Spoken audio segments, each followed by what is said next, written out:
gitu ya. Pertemuan kali ini saya rekam dan kalian nanti akan menerima rekamannya di grup. Saya akan share, jadi kalian bisa belajar dari situ. Ya Pak, terima kasih. Ya. Dan yang baru datang, saya ucapkan selamat datang untuk Darun. Di layar Anda mungkin mudah-mudahan sudah terlihat siapa yang sedang online. Darun, Yayu, Syahwa, Nur Oktaviani yang baru datang. Tema, tadi sempat terputus, saya mohon maaf juga. Karena memang keadaan yang tidak memungkinkan untuk kita online 24 jam. Jadi mungkin 40 menit putus, 40 menit putus. Tadi sudah 40 menit yang pertama. Balik lagi ke materi. Mudah-mudahan ini langsung terlihat di layar Anda bahwa materi yang akan kita bahas hari ini adalah mengenai unsur-unsur manajemen apa saja yang ada dalam organisasi. Unsur yang pertama adalah man, unsur yang kedua material, unsur yang ketiga metode, unsur yang keempat mesin, unsur yang kelima money, unsur yang keenam market atau pasar. Jadi man, material, metode, money, mesin, dan market. 6 unsur inilah yang dikelola dalam semua organisasi untuk mencapai tujuan organisasi tersebut. Setiap organisasi, apalagi itu organisasi bisnis, mereka mempunyai tujuan yang sama. Kalau dia organisasi bisnis, pasti profit oriented. Bagaimana caranya mengelola man supaya dia bisa sampai ke titik tujuan dengan baik? Oleh karenanya, di sini muncullah manajemen sumber daya manusia. Pentingnya manajemen sumber daya manusia atau manajemen sumber daya strategis, ini saya mengutip dari salah satu buku di mana New dia mengatakan bahwa terdapat tantangan yang harus dihadapi oleh perusahaan, yaitu adanya kemajuan di bidang teknologi, globalisasi, dan tuntutan yang berkelanjutan.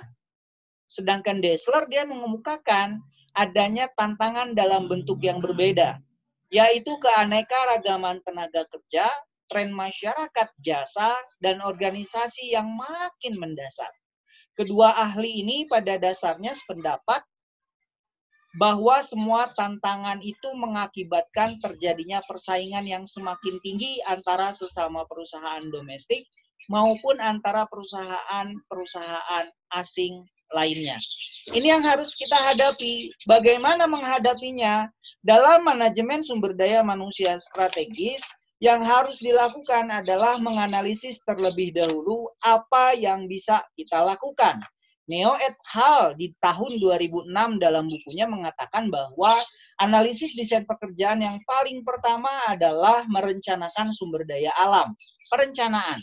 Balik lagi seperti fungsi yang dikatakan oleh G.R. Terry. Planning, organizing, actuating, dan controlling. Direncanakan terlebih dahulu sumber daya manusia yang dibutuhkan oleh perusahaan kita, manusia yang seperti apa. Yang kedua, perekrutan. Direkrut. Yang ketiga, seleksi. Yang keempat, pelatihan dan pengembangan. Yang kelima, kompensasi. Yang keenam, manajemen kinerja. Yang ketujuh, hubungan karyawan. Ada 7 hal mendasar agar kinerja perusahaan atau company profile berjalan dengan baik. Yang harus kalian ingat adalah dalam menganalisis manajemen sumber daya manusia, rencanakan, rekrut, seleksi, pelatihan, kompensasi, manajemen kinerja, dan hubungan karyawan. Ketujuh hal ini yang harus diperhatikan. Yang paling krusial dan tidak kalah penting adalah pelatihan. Ketika karyawan itu sudah direkrut, yang harus dilakukan oleh perusahaan adalah memberikan pelatihan yang sesuai dengan kebutuhan dari organisasinya. Apakah pelatihan untuk sales, apakah pelatihan untuk keuangan, apakah pelatihan untuk bagian administrasi, dan banyak sekali. Hal ini sangat penting untuk kemajuan organisasi. Unsur dari manajemen yang selanjutnya setelah man, kita mengenal unsur manajemen money atau uang. Uang merupakan salah satu unsur yang tidak dapat diabaikan. Uang alat tukar, dan alat pengukur nilai. Besar kecilnya hasil kegiatan dapat diukur dari jumlah uang yang beredar dalam suatu perusahaan. Oleh karena itu, uang merupakan alat yang penting untuk mencapai tujuan karena segala sesuatu harus diperhitungkan secara rasional. Tugas dari seorang manajer keuangan, dia memiliki 3 hal. Yang pertama, merencanakan keuangan untuk jangka pendek. Yang kedua, jangka menengah. Yang ketiga, jangka panjang. Ini tugas dari manajerial keuangan atau manajer keuangan. Secara pendek, dia harus bisa menentukan mau dibawa kemana organisasinya itu untuk memenuhi apa yang menjadi kebutuhan organisasi atas dasar profitnya kah, atau bagaimana mengelola keuangannya kah. Dari mana sumber keuangannya, pinjam dari bank kah, atau mencari investor kah, atau jual beli saham kah. Ini tugas dari manajer keuangan. Selain itu juga tugas lainnya yang harus dipelajari oleh manajer keuangan adalah pembukuan. Money, unsur uang ini sangat pelik. Kadangkala ada orang yang dia mengerti tetapi tidak bisa untuk mengelola keuangan. Hal ini pun penting untuk dikelola secara manajerial. Seorang manajer keuangan dia harus bisa mengelola dari pembukuan, kemudian mau dibawa kemana keuangan perusahaan itu. Harus bisa sampai profit. Jangan sampai perusahaan itu mengalami kerugian. Sedangkan unsur yang ketiga adalah bahan atau material. Material atau bahan terdiri dari bahan mentah, setengah jadi, dan bahan jadi. Dalam dunia usaha, untuk mencapai hasil yang lebih baik, selain manusia yang ahli dalam bidangnya, juga harus dapat menggunakan bahan sebagai salah satu sarana. Sebab materi dan manusia tidak dapat dipisahkan. Tanpa materi, tidak akan tercapai hasil yang dikehendaki. Tanpa bahan, tidak bisa kita mengelola. Tetapi tanpa manusia, tidak bisa juga dia mengelola mengenai bahan-bahan mentah atau bahan jadi atau bahan setengah jadi. Ini mengenai material. Kemudian unsur yang keempat dalam manajemen mesin. Ini biasanya dikelola oleh bagian dari produksi. Sebentar saya potong, saya dapat dari teman kalian, coba tolong dibantu, barangkali ada yang bisa membantu karena dia tidak bisa connect.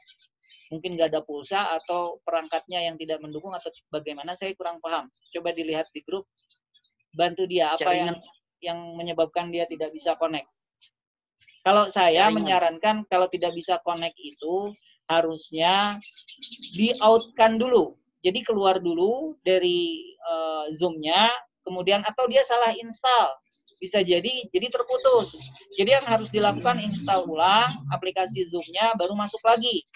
Kalau misalnya masih tidak bisa juga, coba cek jaringannya. Mungkin jaringannya dia habis pulsanya, itu kan juga bisa jadi. Oke ya. Saya lanjutkan kembali. Unsur yang keempat, mesin. Mesin dalam kegiatan perusahaan diperlukan. Penggunaan mesin akan membawa kemudahan atau menghasilkan keuntungan yang lebih besar serta menciptakan efisiensi kerja bagi suatu usaha, terutama bagi perusahaan. Hal ini pun sangat penting untuk dikelola. Ade Junaidi, mohon di-mute dulu supaya suara Anda tidak masuk ke dalam kelas dan bisa mengganggu yang lain. Anda bisa tekan tombol mikrofon supaya dia mute.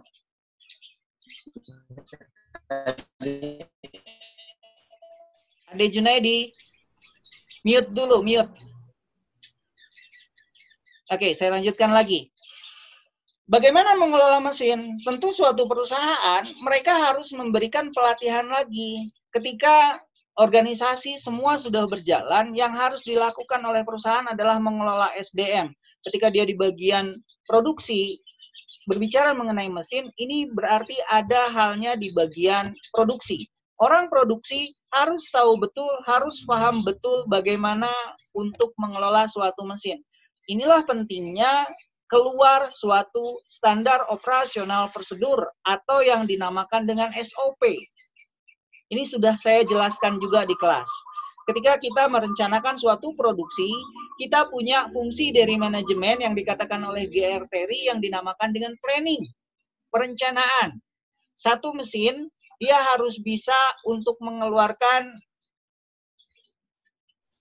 nanti dibuat room baru. Nggak tahu itu informasi dari siapa. Saya tidak membuat room baru. Mungkin minggu depan, kalau misalnya harus online lagi, ya baru ada room baru. Tapi kalau misalnya tidak, saya akan lanjutkan di room ini saja. Ini untuk di minggu ini, karena minggu depan kita sudah mulai UTS. Bahannya tidak jauh-jauh dari pertemuan pertama dengan pertemuan yang ini, yang terakhir, sampai unsur-unsur yang ada dalam manajemen. Nah, fungsinya SOP ini, kalau misalnya ada bagian dari produksi tidak masuk, orang lain bisa mengerjakan rekannya. Kalau misalnya dia sudah standar SOP-nya, standar operasional prosedurnya sudah jelas, bagaimana menghidupkan mesin, bagaimana dia memproduksi kain misalnya, atau bagaimana dia menjahit. Ini orang produksi tugasnya. Dan unsur manajemen yang keempat adalah mesin. Sedangkan unsur manajemen yang kelima adalah metode. Caranya.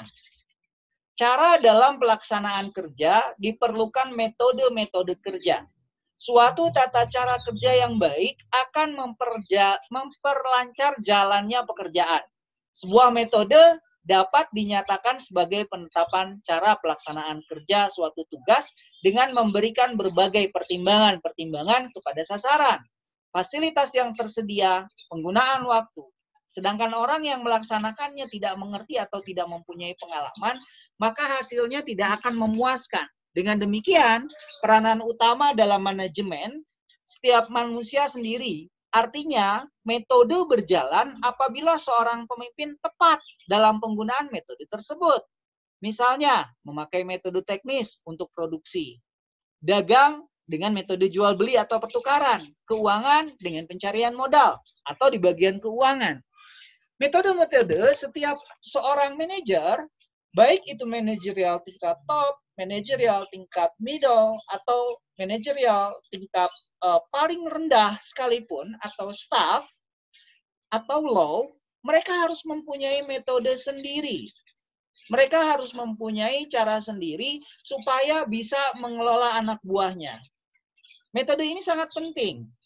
Ada cara-cara seorang pemimpin, seorang manajerial untuk mengambil keputusan, mereka harus menganalisa bagaimana untuk mengeluarkan suatu metode atau mengeluarkan suatu keputusan untuk dijadikan standar operasional prosedur.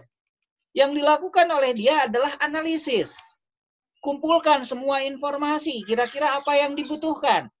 Kemudian, gunakan alat uji. Saya sudah menjelaskan, ada berbagai macam alat uji. Yang pertama, alat uji dengan decision tree atau pohon keputusan, dianalisis.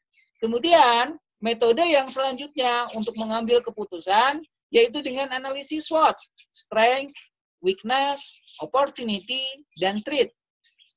Kemudian, alat uji yang selanjutnya, selain pohon keputusan atau decision tree, bisa juga kita menggunakan metode